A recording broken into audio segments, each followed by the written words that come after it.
이 시간 우리에게 주신 하나님의 말씀은 신명기 6장 5절 말씀입니다. 다 같이 한 목소리로 봉독하겠습니다. 너는 마음을 다하고 뜻을 다하고 힘을 다하여 내 하나님 여호와를 사랑하라. 아멘.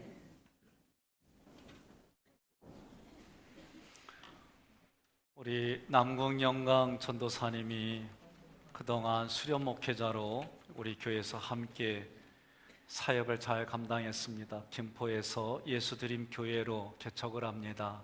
이제 돌아오는 주부터 그곳에서 예배드립니다. 나중에 따로 공지해서 우리가 함께 축하하고 격려하는 시간을 가지려고 합니다. 인사하실 때 여러분 뜨겁게 축하해 주시고 격려해 주시는 박수로 우리가 축복하겠습니다.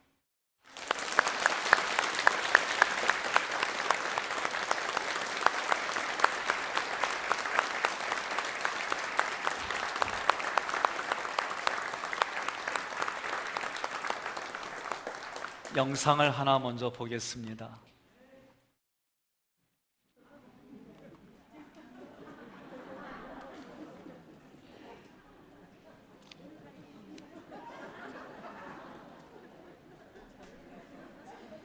많은 고민을 했습니다. 이렇게 강구해야 되나? 해야 됩니다. 우리의 호흡기를 통해서 코로나19 세균이 들어오면 사망에 이를 수가 있습니다. 그래서 어제 여러분들에게 속회별로 다 전화를 하고 예배 중에서도 마스크를 하십시오. 좁은 공간에, 밀폐된 공간에 여럿이 있을 때는 반드시 여러분들이 마스크를 착용하셔서 여러분의 개인 건강에 유념하시기를 바랍니다. 또 이 기간에 신천지에서는 내부 지령으로 여러 가지로 어렵게 하는 얘기들이 들립니다. 그래서 여러분들 앞에서 신천지에 대한 그런 각성하는 일들을 진행하고 또 이 기간에 순수하게 예배를 드리려고 하는 분들은 어떻게 해야 될까 많은 고민을 했습니다. 장로님들과 함께 의논하는 가운데 예배는 그대로 드립니다. 그러나 개인적으로 마스크를 착용하시고 손 세정제를 사용하시고 또 우리가 서로 대화를 나누는 일들이 호흡기를 통해 가기 때문에 성가되는 이 기간 동안 조금 쉽시다 했어요. 그러니 수고하는 팀들은 어떻게 할까요? 고민하다가 믿음대로 하십시오. 따르겠습니다. 그리고 죽으면 죽으리다라는 마음을 가지고 이분들이 이렇게 하셨습니다. 중요한 것은 우리 인천 남지방에서도 교회별로 다양하게 다르게 합니다. 중요한 건 그런 처방 또는 어떤 일들에 있어서 옳고 그름으로 접근하지 않기를 바랍니다. 이렇게 하는 것이 믿음이 있다 없다 그렇게 접근하지 않기를 바랍니다. 하나님의 은혜를 분별하고 또한 이런 부분들이 영혼육으로 접근해서 균형 잡히고 말씀에 입각해서 여러분들 각자가 조심해 주시기를 바랍니다. 특별히 저는 시편을 공부하면서 4가지 병에 대해서 인지를 하고 있습니다. 첫째는 오늘 지금과 같은 전염 지역에 가면 그 전염 병균이 나에게 옮겨질 수 있습니다. 그래서 병이 걸릴 수 있어요. 두 번째는 과로와 스트레스로 인해서 병이 걸릴 수 있습니다. 그러면 면역이 결핍되고 육신이 그것을 이기지 못하면 병이 생길 수밖에 없습니다. 영적인 문제에서 죄를 범한 결과로 병이 생길 수 있습니다. 이 모든 것들을 인지하는 가운데 하나님께서 영광을 받으시기 위해 병을 허락하는 경우가 있습니다. 이런 모든 것들을 우리가 영혼육으로 인지하되 믿음 안에서 하나님의 뜻을 분별하고 각자가 조심할 건 조심하면서 하나님께 영광 돌리는 우리 모두가 되기를 주님의 이름으로 권면합니다. 신명기 6장은 우리가 신앙생활하는 원리들을 많이 기록했습니다. 예수님도 신명기 6장의 말씀을 인용하셨습니다. 5절에 가장 크고 첫째 되는 계명을 설명하실 때 너는 마음을 다하고 뜻을 다하고 힘을 다하여 내 하나님 여호와를 사랑하라. 예수님께서 광야에서 사탄에게 시험을 받으실 때도 16절 말씀을 가지고 주 너의 하나님을 시험하지 말라 말씀하셨습니다. 이 말씀으로 사탄을 물리쳤습니다. 이와 같이 신명기 6장은 지금을 살아가는 우리에게도 신앙의 원리이고 주옥 같은 말씀입니다. 이 말씀들을 여러분의 삶에 적용하셔서 하나님께 영광 돌리는 인생이 되기를 주님의 이름으로 축원합니다. 먼저 6장을 통해 우리가 기억해야 될 것은 하나님의 백성들이 받을 복에 대하여 기록했습니다. 3절 함께 봉독합니다. 이스라엘아 듣고 삼가 그것을 행하라. 그리하면 내가 복을 받고 내 조상들의 하나님 여호와께서 내게 허락하신 같이 젖과 꿀이 흐르는 땅에서 내가 크게 번성하리라. 아멘. 18절로 19절 함께 봉독합니다. 여호와께서 보시기에 정직하고 선량한 일을 행하라. 그리하면 내가 복을 받고 그 땅에 들어가서 여호와께서 모든 대적을 내 앞에서 쫓아내시겠다고 내 조상들에게 맹세하신 아름다운 땅을 차지하리니 여호와의 말씀과 같으니라. 아멘. 24절 함께 봉독합니다. 여호와께서 우리에게 이 모든 규례를 지키라 명령하셨으니 이는 우리가 우리 하나님 여호와를 경외하여 항상 복을 누리게 하기 위하심이며 또 여호와께서 우리를 오늘과 같이 살게 하려 하심이라. 아멘. 6장에서 하나님의 백성이 어떻게 해야 복을 받을지 기록했습니다. 3절에서는 듣고 행하는 삶, 18절에서는 정직하고 선량한 일을 행하는 삶, 24절은 규례를 지키는 삶이다라고 기록했습니다. 여러분과 제가 이 말씀을 그냥 문자적으로 받아들이면 선량한 일을 해야 하고 율법을 지켜야 복을 받을 뿐만 아니라 구원도 받을 수 있다. 특별히 25절에서는 삼가 지키면 그것이 곧 우리의 의로움이니라 라고 기록했어요. 언뜻 보면 율법의 행위로 의롭다함을 얻는 것으로 이해할 수 있습니다. 그러나 기독교는 행위에 따라 세상에서 영원한 생명을 얻고 복을 얻는 종교가 아닙니다. 하나님의 백성이 의롭게 되는 길은 하나님이 준비하신 하나님의 의밖에 없습니다. 하나님의 의가 예수 그리스도입니다. 예수 그리스도가 십자가입니다. 십자가라고 말한 것은 여러분과 저의 죄를 위해서 예수님께서 하나님의 말씀에 순종하여 십자가에서 달려 돌아가신 것, 그것이 하나님의 의입니다. 그러므로 여러분과 제가 이 땅을 살아갈 때에 구원은 하나님이 계획하시고 하나님이 이끌어 가시고 하나님의 은혜로 구원받음을 믿으시면 아멘 하시길 바랍니다. 성경을 읽다 보면 구약은 오실 예수를 기록했어요. 아브라함의 예를 들어보겠습니다. 창세기 26장 4절로 5절 함께 봉독합니다. 내 자손을 하늘의 별과 같이 번성하게 하며 이 모든 땅을 내 자손에게 주리니 내 자손으로 말미암아 천하 만민이 복을 받으리라. 이는 아브라함이 내 말을 순종하고 내 명령과 내 계명과 내 율례와 내 법도를 지켰음이라 하시니라. 아멘. 하나님이 아브라함에게 명령하셨어요. 계명을 주셨어요. 율례를 주셨어요. 법도를 주셨어요. 그래서 복을 받았다 이 얘기입니다. 그러면 생각해 보겠습니다. 하나님이 아브라함에게만 복을 주셨습니까? 그래서 아브라함이 그 율법을 홀로 지켜서 복을 받았습니까? 이 두 가지 질문. 아브라함이 율법을 받았다. 아브라함이 율법을 잘 지켰다. 그래서 복을 받았다.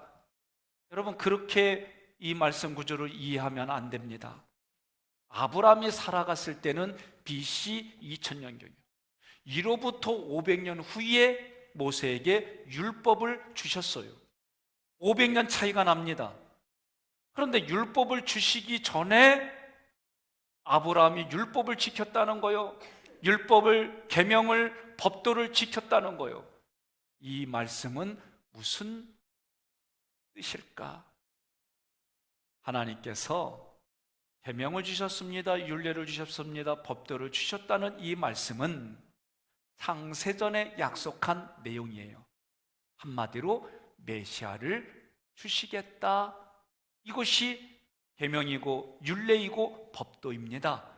그러므로 아브라함이 율법을 지킨다, 아브라함이 계명을 지킨다는 것은 예수 그리스도를 구원자로 보내주신다는 말씀과 그 구원자를 통해 구원받을 것을 믿었다는 말씀입니다. 그래서 신약에서 계명을 지킨다는 것이 예수를 믿는다는 것이다 라고 기록되어 있어요. 요한일서 3장 22절로 23절 함께 봉독하겠습니다. 무엇이든지 구하는 바를 그에게서 받나니 이는 우리가 그의 계명을 지키고 그 앞에서 기뻐하시는 것을 행함이라. 그의 계명은 이것이니 곧 그 아들 예수 그리스도의 이름을 믿고 그가 우리에게 주신 계명대로 서로 사랑할 것이라. 아멘. 하나님이 주신 계명은 이것이니 아들 예수 그리스도의 이름을 믿는 것이 계명입니다. 그가 우리에게 주신 것이 십자가 사랑입니다. 이것이 계명입니다. 그 십자가 사랑이 그 사랑으로 서로 사랑하라는 말씀입니다. 아브라함의 율법, 아브라함이 지켰던 율법, 아브라함이 지켰던 계명, 이것이 의롭다 하심을 얻었다는 말씀은, 의롭다 하심을 얻어 복을 받았다는 말씀은 하나님이 선물로 주신 믿음을 통해 예수 그리스도를 나의 구주로 고백하고 그것이 하나님께는 의가 됐다, 하나님의 의가 성취되어졌다, 그렇게 말하는 거예요. 기독교 신앙이란 내가 무엇을 지키고 행하여 복을 받고 영생을 얻는 삶이 아닙니다. 나를 구원해 주시려고 보내주신 예수 그리스도가 누구인지, 그분이 나를 위해 베풀어 주신 은혜가 무엇인지 기록된 성경을 통해 깨달아지는 은혜가 여러분의 삶에 넘치기를 축원합니다. 하나님의 은혜와 사랑을 알게 되면 자연스럽게 마음과 뜻과 힘을 다해 하나님을 사랑합니다. 하나님의 말씀에 자발적으로 순종하는 자가 됩니다. 여러분들이 키우는 고양이, 개, 사랑한다고 쓰다듬어주고 음식을 주고, 그러면요 얘네들이 와서 반겨요. 그런데 음식을 줄 때마다 먹는 애 한 대씩 때려보세요. 안 와. 동물도 그러는데 하나님의 나를 향해 베풀어 주신 게 깨달아지기 시작하면 마음이 열려요. 하나님이 그 마음을 더 열어주셔서 하나님이 원하는 템의 수준에 우리를 이끌어 가시는 거예요. 하나님의 은혜가 내 안에 되어지면 자발적으로 순종하는 거예요. 제가 강제적으로 성가대는 좀 쉬십시오. 좁은 공간에서 서로 호흡하고 찬양을 연습하는 부분들이, 우리들이 누구를 만나고 어떤 동산에서 그럴지 모르니까 쉽지 않아요. 수화팀은 고민하다가 본인들의 의지대로 하라고 하세요. 목사님이 하라는 대로 하겠습니다. 그럼 해. 그래서 또 순종하고 했어요. 여러분들 중에 아니 이건 하라고 그러고 이건 하지 말라고, 호흡으로 좁은 공간에, 밀폐된 공간에 있는 곳에서는 조심하자가 하는 기준을 가지고 여러 가지 일들 중에 그래도 여러분들이 차원하는 마음으로 하세요라고 했던 부분이에요. 우한에서 이루어지는 영상을 하나 보겠습니다. 肺炎疫情防控指挥部发布第一例确诊，无特殊原因，市民不要离开武汉。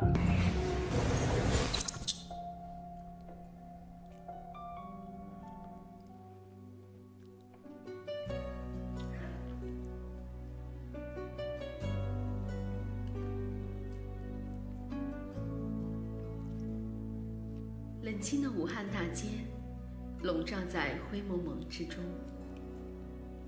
直到那抹亮丽的黄色出现。他们不是医生，他们不是警察，我们叫不出他们的名字。厚重的防护服阻碍着，使我们看不清他们的脸庞。从来都没有想过，口罩有一天会成为武汉的救命稻草。哪里有口罩，哪里就有希望。此时，待在家中是最安全的保命方式，却偏偏有这一抹黄，执着地出现在病毒蔓延的大街上。他们是平凡的不能再平凡的普通人，没有后方提供保障，没有厂家提供物资，只是因为心中那股坚定的信仰，自发地给路人免费送口罩。所有从他们手中递过爱心口罩的人，也许都听过一句话，叫“上帝爱你”。一时间，所有的人都知道了，他们有个共同的名字，叫基督徒。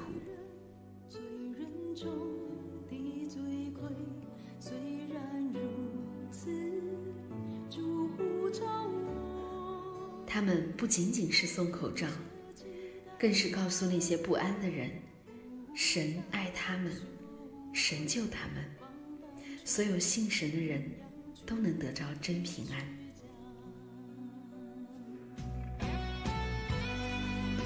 许多人认为，口罩难求的时期里，如果能免费发放一天，已经是奇迹了。而更大的奇迹是，他们居然每天都能准时的出现，每天都给患难中的人送去口罩。上帝是他们最大的供应者，几乎每天都有全国各地的基督徒为他们提供物资。这是一支特殊的队伍，他们里有青年人，有中年人，最小的才4岁的孩子。他们是一支神圣的队伍，带着使命，常年奔波在人群中，给人们带去盼望。这不是他们第一次出征，而是无数次中的其中一次。教会的弟兄姊妹10年来坚持在街头传福音。当我们这样去遇到了一场灾难临到的时候呢，我们也仍然是保持着这样10年来人人传福音的一个习惯。但我们现在呢，就多了一个危险，所以就多了一个装备。我们就看见黄色的这样一个防护服呢，成为武汉最美丽的颜色，成为武汉这一个灰暗的人心世界里面呢，一个温暖的亮光。他们已经顾不上自己的安危，逆流而上。别人在忙着囤口罩保命，他们却在忙着送口罩救命。现在武汉经历了一场100年不遇的大灾难，大家的心情都非常的郁闷，身体也非常的危险。那么现在基督徒呢，把这些小小的口罩免费的送给大家，是给你们带来一份安慰，让你们看见这里还有上帝的爱。一群等死的患者们，好像在黑暗中看到了希望。他们就像耶稣当年接触麻风病人时一样，接触这些一般人不敢接触的绝望的病人。他们告诉他们要相信神，告诉他们在绝望中只有神能拯救他们。许多患病的人，他们弃甲归真，他们开始接受了这一份从神来的信仰，而福音就这样借着一些小小的口罩被传递出去。这支队伍，他们甚至还建立了求助热线，为所有紧缺的人无偿地送上口罩。武汉经历这么大的艰难，我们基督徒带着上帝的爱来安慰你们，将这小小的口罩免费的送给你们，表达一份上帝的爱心，上帝而来的爱心。愿上帝祝福你们，愿上帝祝福武汉平安。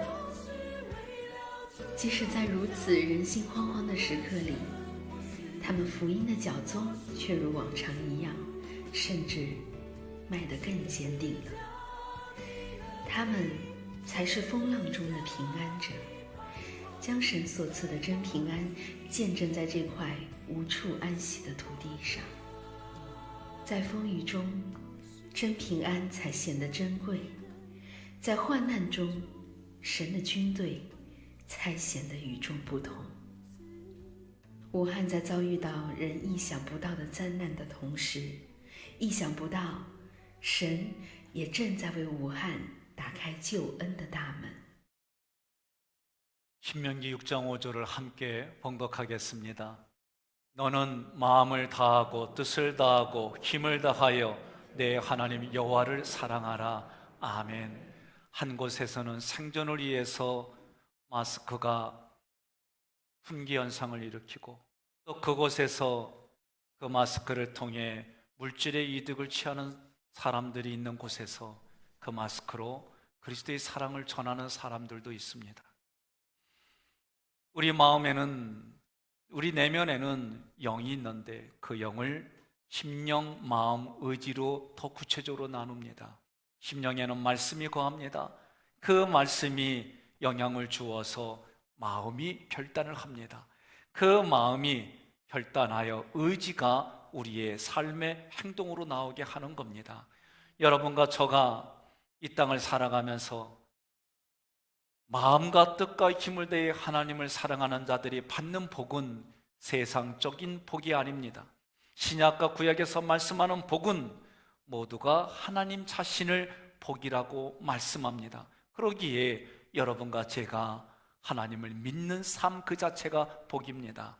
창세기 15장 1절에 이후에 여호와의 말씀이 환산 중에 아브라함에게 임하여 이르시되 아브라함아 두려워하지 말라.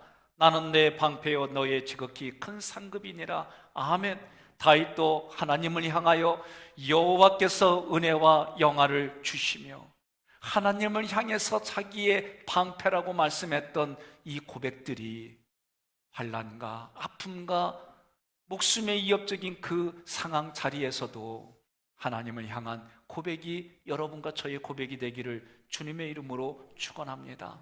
이사야 선지자는 그래서 12장 2절에 여호와는 나의 힘이시며 나의 노래시며 나의 구원이라고 고백했습니다. 여러분, 하나님 아는 것을 복으로 믿으십시오. 하나님의 은혜와 사랑을 알고 그분을 마음과 뜻과 힘을 다해 사랑하는 삶이 복이라는 이 말씀을 믿음으로 고백하십시오. 하나님을 사랑하십시오. 하나님의 인도하심을 받으십시오. 하나님의 보호를 받으십시오. 그것이 복이다라고 성경은 말합니다. 하나님께만 소망을 주시기를 주님의 이름으로 찬양합니다.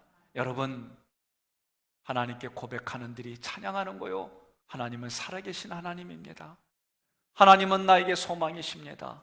그래서 나에게는 전혀 염려와 두려움이 없습니다. 이 고백이 우리의 고백이 되기를 바랍니다. 살아계신 주 나의 참된 소망, 걱정 근심 전혀 없네.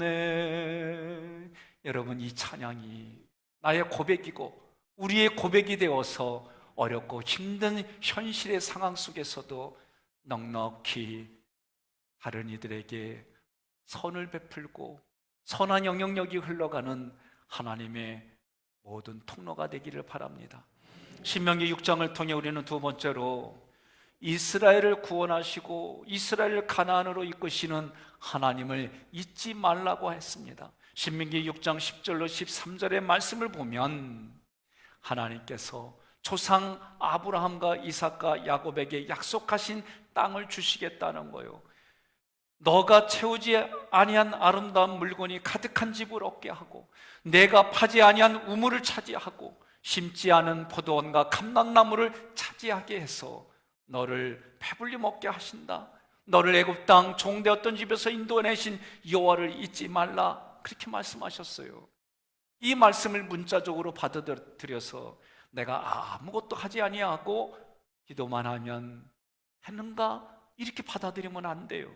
내가 건축하지 않은 성읍을 얻고 내가 파지 않은 우물을 차지하고 내가 심지 않은 것을 먹는다는 말씀은 이스라엘 백성이 누리는 구원은 그들의 노력, 그들이 애쓰는 것, 삶과는 아무런 관련이 없다. 이 모든 것을 하나님이 계획하시고 준비하시고 이루셨다. 그 말씀의 의도입니다. 그러므로 구원을 시작하신 분도 하나님이십니다. 이루어가는 분도 하나님이십니다. 우리가 하나님 나라에 들어갈 때까지 하나님이 능력의 손으로 이끌어가 주심을 믿으시기를 바랍니다. 구원은 절대로 우리들의 노력과 열심으로 이루어지지 않습니다. 우리의 선택으로 구원받고 구원받지 못하는 인생도 아닙니다. 내가 선택을 잘해서 예수 믿고 내가 선택을 잘못해서 지옥 가는 삶도 아닙니다. 주님이 나를 이끌어 주셔서 나를 하나님께로 인도해 주셔야만 여러분과 저는 하나님의 품으로 갈 수 있는 하나님의 자녀들인 거예요. 여러분, 죽음을 앞둔 자들이 하나님이 그의 눈을 열어줬어요. 영혼을 열어주니까 천국이 보여요. 하나님의 그 모든 것이 자신에게 느껴지고 보여지는 그런 신령한 문을 열어주시니까 천국 가는 것이 즐거운 거요, 기쁜 거요. 그런데 죽음의 문턱에 있는 자에게 그 문이 열려지지 아니하고 기다렸던, 고대했던 세상의 가치는 눈에 보이지 아니하고 험악한 지옥의 문이 보이니 가고 싶지 않은 거요. 그러니 얼굴이 일그러질 수밖에 없는 거요. 옆에 분에게 이렇게 인사하겠습니다. 천사 같은 얼굴을 보여주지 못해서 미안해요.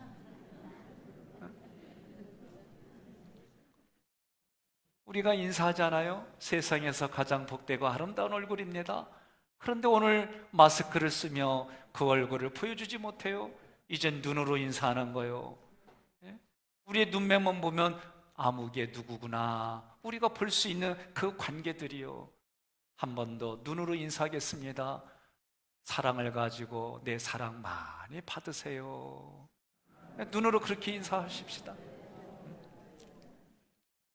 요한복음 6장 37절에 아버지께서 내게 주시는 자는 다 내게로 올 것이요 내게 오는 자는 내가 결코 내쫓지 아니하리라. 이와 같이 우리는 하나님의 선택과 전적인 은혜로 구원받는 줄 믿습니다. 내게 무슨 자격이 있고 공로가 있어서 구원을 받았다고 생각하면 그때부터 하나님이 베풀어 주신 하나님의 은혜를 잊어버리기 시작합니다. 그리고 타락합니다. 무엇보다도 자기 자신이라는 우상을 섬기게 됩니다. 종종 은퇴를 앞둔 교회의 소식이 막막하게 아프게 들릴 때가 있어요. 후임자를 뽑는 일 때문에 안 좋은 소리를 들을 때가 있어요. 시끄러운 소리가 들려요. 우리 교회도 시끄러운 소리가 들립니다.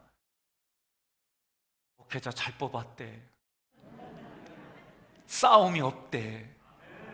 장로님들과 혼연일치가 됐대.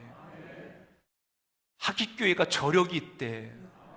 이런 시끄러운 소리는 많이에게도 괜찮아요. 그러나 싸우는 소리가 들리면 싸우는 곳에 가고 싶지가 않은 거예요.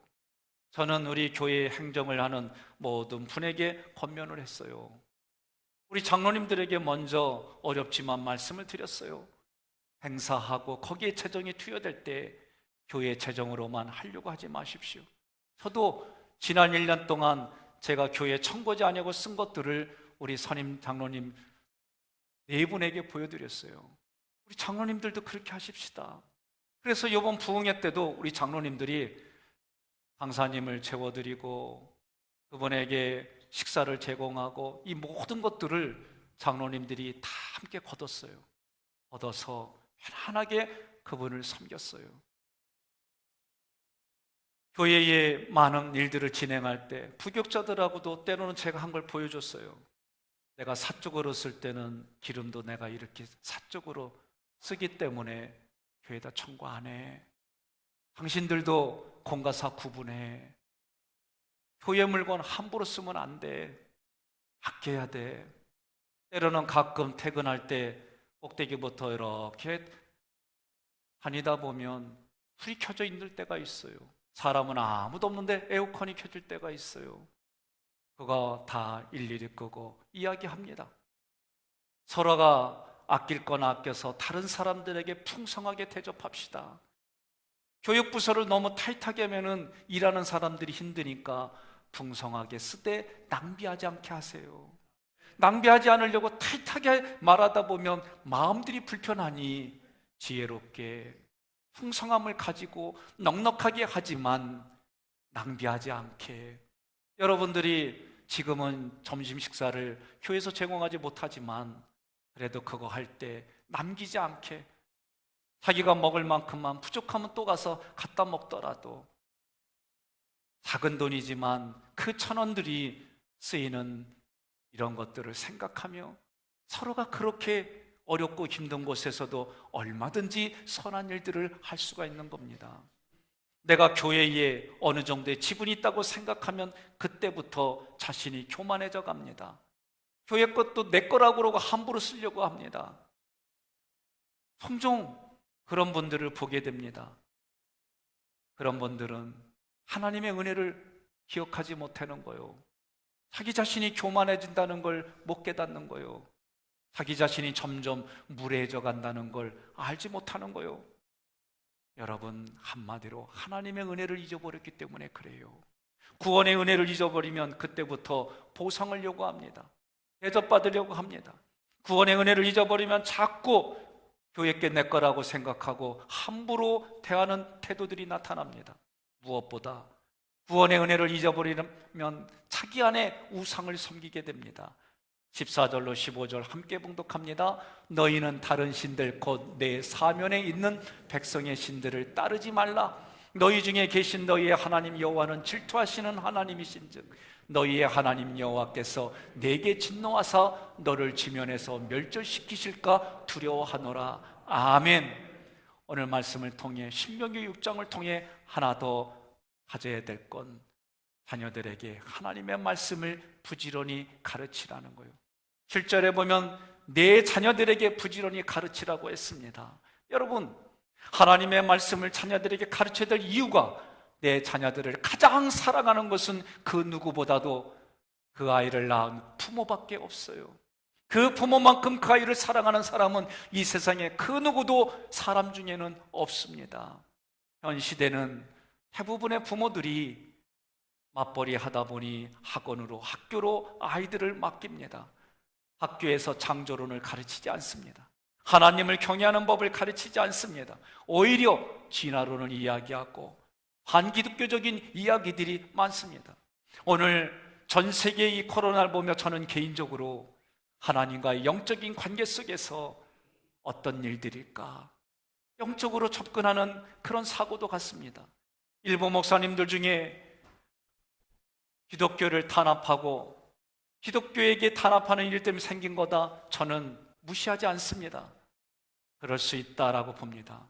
또 아까 4가지 병에 대해서 이야기했던 것처럼 영적으로 충분히 그런 말이 나올 수 있습니다. 그러나 그 말씀을 가지고 오늘 우리가 다른 사람과 대하는 방법에 있어서는 또 다른 지혜로운 일들이 필요합니다. 서로가 서로에게 생명을 살리는 일을 위해서 내가 잠시 희생하고 내가 가야 하는 길을 잠시 멈춰야 될 그런 필요성도 함께 있는 겁니다. 여러분, 지금은 오히려 이성과 육신만 생각하는 사회 속에서는 영적인 이야기들이 아무리 말을 해도 오히려 들리지 않는 그런 시대입니다. 여러분과 저는 영혼육이 깨워져서 하나님께 영광 돌리고 우리들과 사람과 사람 속에는 그 영광의 모습이 어떻게 흘러가야 할까? 배고파하는 아프리카에는 빵과 복음을 함께 주고 이 코로나 병균 때문에 힘들어하는 곳에는 자기의 방한복을 입고 그리고 마스크를 그리고 복음과 함께 전해주고 나는 내 현장에서 어떻게 살아가야 할까? 하나님의 말씀은 교훈과 책망과 바르게 함과 의로 교육하게 유익합니다. 사람을 온전하게 하고 그 사람이 선한 일을 행하도록 온전케 하는 말씀이 지금을 살아가는 나의 삶의 환경에서는 어떻게 고백되어지고 관계를 맺어가며 교제해야 될까? 역대하 21장에 여호람이라는 왕이 나옵니다. 여호람의 왕은 여호사밧입니다. 여호람 왕이 아들 여호사밧 왕에게 하나님의 말씀을 가르치지 않아서 그의 가문이 불행한 기록으로 성경에 남아 있습니다. 여호사밧은 하나님을 경외하는 왕입니다. 하나님도 그를 기뻐하는 사람이었습니다. 하나님이 기뻐하는 사람 여호사밧. 하나님은 여호사밧 때에 놀랍도록 남쪽 유다를 축복해 주셨습니다. 그러나 여호사밧의 아들 여호람은 왕이 되어서 우상을 섬깁니다. 뿐만 아니라 백성들에게 그 일을 종용합니다. 하나님의 말씀을 거역하고 백성들을 타락하게 했습니다. 하나님의 축복이 남쪽 유다를 떠났습니다. 나라는 약해져 갑니다. 여호람은 비참한 최후를 맞았습니다. 오늘 이 시대에 정치가들을 바라보며 이 나라의 현 주소를 바라보며 우리는 더 기도해야 합니다. 나라와 백성을 위한다는 구호로 끝나는 것이 아니라 자신의 정당만을 위하는 정치가들을 보며 우리가 균형 잡힌 정치를 보고 그들의 행정을 보고 우리의 삶을 봐야 합니다. 어떻게 여호사밧과 같은 훌륭한 사람에게서 이렇게 패역한 왕이 나올 수 있었을까? 그것은 하나님을 아는 신앙의 교육이 흘러가지 않았기 때문에 그래요. 여호람이 여호와를 잊고 우상 숭배에 빠지게 된 것은 신앙 교육을 하지 않았기 때문입니다. 여호사밧에게는 여호람 이외에도 6명의 아들이 있었습니다. 여호사밧 왕은 아들들 간에 권력 다툼을 막기 위해서 2가지 정책을 펼쳤습니다. 첫째는 자기가 죽기 전에 여호람을 왕위를 물려줬어요. 여호람에게 왕위를 물려줬습니다. 그리고 5년 동안 섭정을 하며 고치를 해주고 훌륭한 왕이 될 수 있도록 관리를 해줬습니다.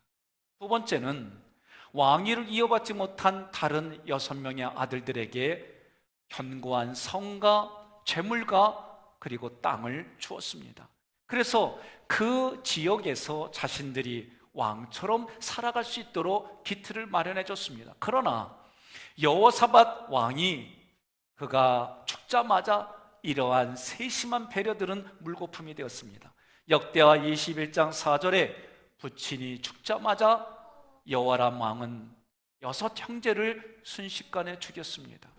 그리고 자신의 왕권을 유지하기 위하여 핏줄을 죽였을 뿐만 아니라 다른 왕자들을 지원하는 고위급의 관료들도 함께 죽였습니다.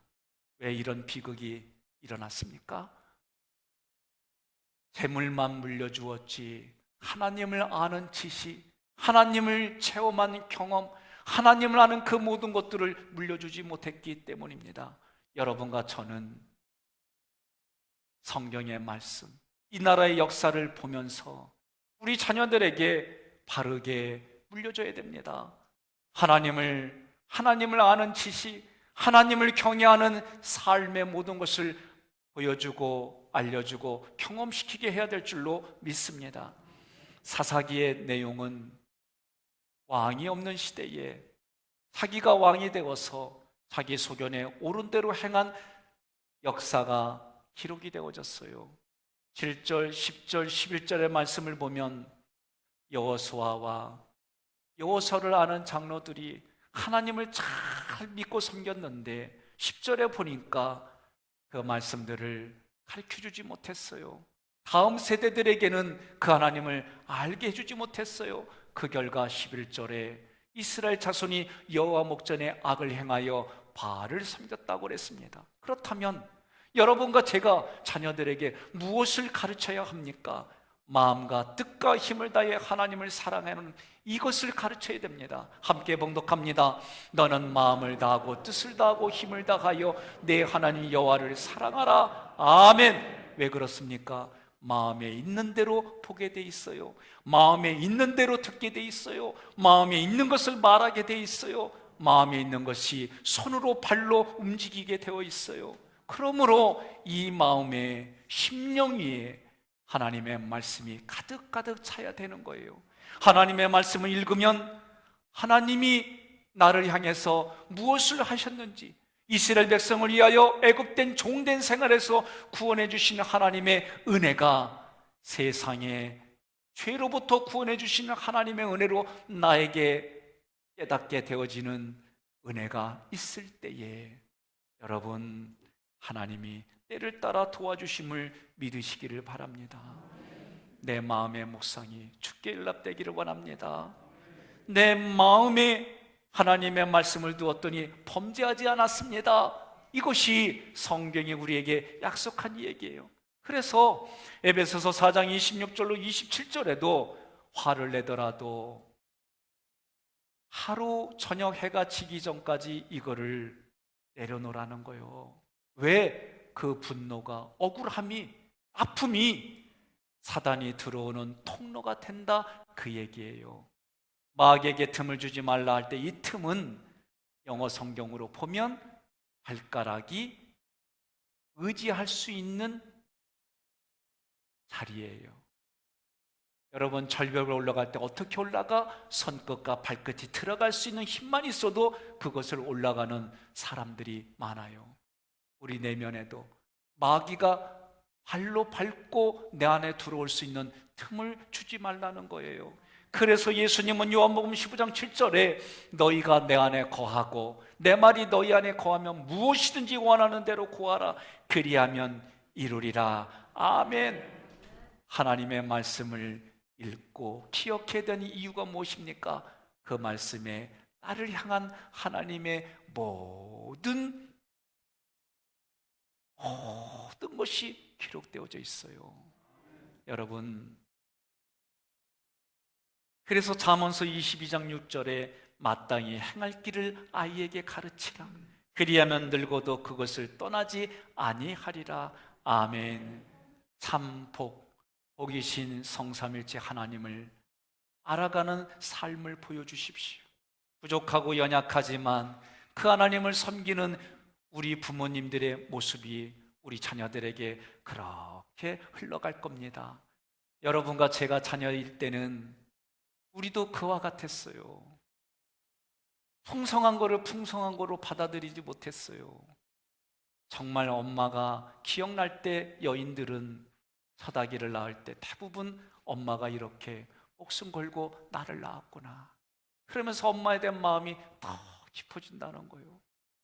남자들은 어려운 일을 겪고 그리고 처자식이 생겨서 부양할 때 우리 아버지가, 내 아버지가 나를 이렇게 키웠구나, 그런 마음들을 갖는다는 거예요. 오늘 영상을 하나 보겠습니다. 이 영상은 동남아시아의 한 나라에서 공영 방송을 한 내용입니다. 한 아이가 돈이 없어서 음식하는 것을 쳐다보다가 발걸음을 뒤로 돌리려고 하는데 음식을 만드는 아줌마가 부릅니다. 그러면서 밥 먹고 가라고. 근데 이 아이는 나 돈이 없다고, 돈이 없기 때문에 먹고 싶어도 먹을 수 없다고, 그런데도 내가 밥 한 끼 줄 테니까 먹고 가라고. 그러면서 이 아이가 질문합니다. 왜 나에게 이런 친절을 베푸세요? 그러자 이 아주머니가 나는 너에게 친절을 베푸는 게 아니라 단지 밥 한 그릇을 주는 거야. 그러면서 말합니다. 나보다 너에게 더 친절한 사람이 있어. 아침마다 늦잠 자는 너를 깨워주고 고집불통으로 말을 듣지 않아도 속상해하면서도 너에게 참아주고, 그런 엄마의 마음도 모르고 엄마의 말이 잔소리로 들리고 불편하고 힘들고 짜증난다고 가출하고, 그러면서도 너를 찾고 너를 기다리는 엄마가 있어. 그러면서 이제 그 아이가 좋아하는 계란밥을 만들어면서 하는 얘기가 양파는 싫어하지. 그때 이 소녀가 말합니다. 내가 좋아하는 음식을 어떻게 알았어요? 그때 아주머니가 말합니다. 너의 엄마가 여기까지 찾아왔어. 혹시나 이 사진의 아이가 찾아오거든 돈도 없을 테니까 그 아이에게 따뜻한 음식을 해주세요. 엄마는 여전히 너가 집에 돌아오기를 간절히 기다리고 원해. 이 아이가 한술 한술 뜨면서 그때는 이것이 얼마나 귀중한지도 몰랐고 이게 얼마나 감사한 줄도 몰랐고, 그러면서 과거의 자기 일을 기억하고 눈물 흘리며 엄마의 사랑을 깨닫는 거예요. 그 모습을 보며 주인 아줌마가 엄마한테 전화 좀 해보지 않겠느냐고, 그러면서 전화를 하면서 영상이 마칩니다. 여러분, 코로나19 세균이라는 것 때문에 우리가 지금 많은 불편들이 있고 나라와 나라에서는 출입을 통제하는 일들이 이 나라 안에서도 이루어지고, 생각지 않은 이단 세력을 통해서도 이런 일들이 되어지니 원망과 불평이 많아질 수 있습니다. 그러나 오히려 이것을 통해 우리가 여지껏 일상으로 감사하며 고맙다고 생각하지 못했던 일상들을 한번 뒤돌아보시고요, 그런 가운데에 목숨의 경각에 달려있고 아파하는 이들을 위해서 하나님이 나에게 예수 믿게 하신 의도가 뭘까? 그러면서 그들에게는 나는 어떻게 나의 삶을 공개해야 될까? 보여주어야 할까? 그런 마음의 결단을 준비하며 영상을 보겠습니다.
우리나라 지역적으로 세월호가 그랬고, 또 전 세계적으로 코로나가 있을 때에 죽음이 이 땅을 뒤덮고 원망과 불평이 뒤덮을 때에 그것에 잠식당하는 영혼이 아니라 오히려 지금까지 도와주신 하나님의 은혜, 나와 함께 하시는 하나님의 은혜, 이 일을 통해 나를 통해 하나님의 역사가 이루어져 가고, 이것을 통해 하나님이 주시는 귀한 은혜, 그 사랑, 오히려 그렇게 접근할 수 있는 여러분과 제가 되기를 주님의 이름으로 축원합니다.